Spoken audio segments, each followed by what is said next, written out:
sure you've come across Patrick over your years as a player and a broadcaster. What are your thoughts on him getting his stature out here? Well deserved. He's a legend in the game of basketball, and obviously did a lot for this franchise. Before the season with my family, we watched the Hulu doc, and he was featured prominently in that. But he's had such an impact on the game and every franchise that he's been with, especially the Lakers. So I'm very happy for him. Well deserved. Housekeeping, Rui and Cam, over their status, or what have been able to do in practice today? Yeah, Rui did not practice today, but he's making a lot of progress. So we're hoping to have him at some point this week. I'm not sure what's he going to be listed at? Rui? Yeah, questionable. He'll be questionable for tomorrow. Cam was able to practice today. We did not do anything live. It was just live versus coaches. But he was able to do everything today. Yeah, that's it. You play those games? What? You play those games? No. I've got to preserve my health. Okay. I got to preserve my health. JJ, you talked about guys are frustrated when Knecht doesn't shoot. Because it's for the better for the team. He can make shots. What did that do for Knecht's confidence? I don't think any of us have to tell him to shoot the ball. He's unflappable in that. He has a real high level of confidence in his shooting and scoring ability, and in some ways he's like a goldfish. He really is. He's able to just kind of move on. He could be 1 for 8, and he has confidence that the next shot's going in, which every great shooter does. And we have that same level of confidence in him as well. But for AD, Bron, our guys, they all trust him. Certainly as a coaching staff, we trust him as well as a shooter. There were moments when he was aired on Spectrum. In the first practice, he come off of action. You told him, when you come off of action, you're the quick to score. Something similar, I think, in Phoenix. Yep, in Phoenix. Where did that come from for you, and why is it so important for him to know that? Even saying you don't need to tell him, but why is it so important to have that dialogue with him, especially as a rookie? Well, when people think of guys that can shoot the basketball, particularly guys that can shoot the basketball on the move, they only think of the shot. The reality is the threat of the shot causes the defense to overreact, and that's sort of the next evolution as a shooter. A guy like Duncan Robinson, who on a team with Bam and Jimmy Butler can draw 2 defenders. It's the overreaction to the threat of the shot. That's like the next step. So if you're constantly in go mode, you can create overreactions even when maybe there's not a good shot there, and then you make a rebound out of that. What do you remember about draft night when it became apparent that Knecht was going to fall to you guys? Not yours. Yeah. Jesus, man. That was a long time ago. What do I remember about it? Yeah, it's just how it was playing out, where he's on your board and available to be. Yeah, you're watching the picks, and some of the picks that were in our range on our board, right? The guys that were listed on our board in our range went earlier, which I think in some ways made decisions easier, and then it became an issue of like, all right, well, there's 2 or 3 guys there.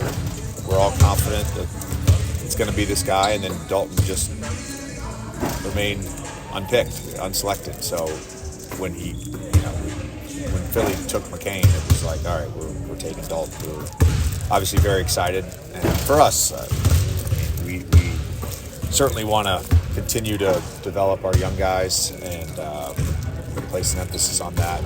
But getting a guy with the 17th pick that can play right away with our group is huge. How big of a day was today for Koloko? I think there was talk that he hadn't had this wasn't a full contact practice, but just an install day with everybody. It was important. I know our coaching staff, Malik, is with him on a daily basis when he's with us. So he's coaching him up. He's showing him film. We're all doing that. even doing some of the defensive breakdown stuff today, I think was really big because we went over different coverages which require different calls, and you need to be able to communicate in real time what the coverages are. So it was super helpful for him. After the last road trip, you guys made a pretty big move in moving D'Lo to the bench. How is now that we have some sample? It's not a big one, but some. How has he handled it? What have you liked about him with the second unit? He's handled it great. I think the challenge is always going to be for us as coaches to try to make sure that he gets to be D'Lo, and that's not an overnight process. That's a longer process.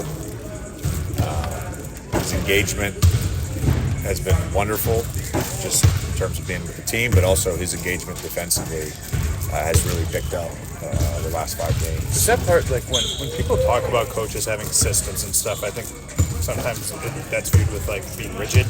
Is that something with like a guy like D'Lo, for instance? Like, you know, you want to move the ball, you want to do extra, but like D'Lo's a great pick and roll player. So is it like trying to be flexible and finding the right places for that within sort of your framework?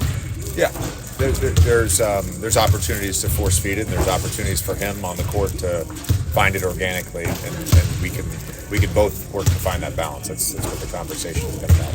You talked a lot heading into the season about just having a lot of communication with different players about roles, stuff like that. Was the idea of D'Lo coming off the bench something that you talked about him with before the season even began? Just like this could be a possibility, so he'd be prepared for it? Yeah, I think you guys are looking at the role of a starter and a bench player as like what a role is. That's not a role on a team. That's literally what somebody announces before the game. That's not a role. Well, but I mean, the players sometimes see it differently. D'Lo, I don't think D'Lo saw that differently. D'Lo and I talked prior to making the decision. He doesn't view it differently. I certainly don't view it differently. The role is not who starts and who comes off the bench. The role is how you play on the court, and there's not a role change for him. It's an adjustment for the team. What was the role shift then? Was it to play with more, like to let the ball stick less, to pop more? Balancing the lineups. That's what I think I communicated to him, the team, what I communicated to you guys. Balancing the lineups, balancing the rotation a little bit. No, I'm sorry. Like when you spoke to him this summer about like this is the way we envision how you can play within what we want to do. You know what I mean? Like there was going to be some change for how he has played. He's talked about it. I'm curious specifically what were the things that you said, like we think we want you to do a little more of X or Y. I don't think it was doing more of X or Y. It was certainly, we had a conversation about the defensive participation and engagement, being really good with just executing our schemes and coverages and rotations and all that. Offensively, again, I've looked at this as always trying to be adaptable. I think within the system we've put in place, we've done it and executed it well at times in terms of how we envisioned it as coaches, and other times, we played a little stagnant and tried to target hunt, and tried to play iso ball. Those haven't necessarily been good for us game to game. We've had some success in certain games, so I think for him it was really embracing what we're trying to do. He's done that. He sees it. He's communicated that to us.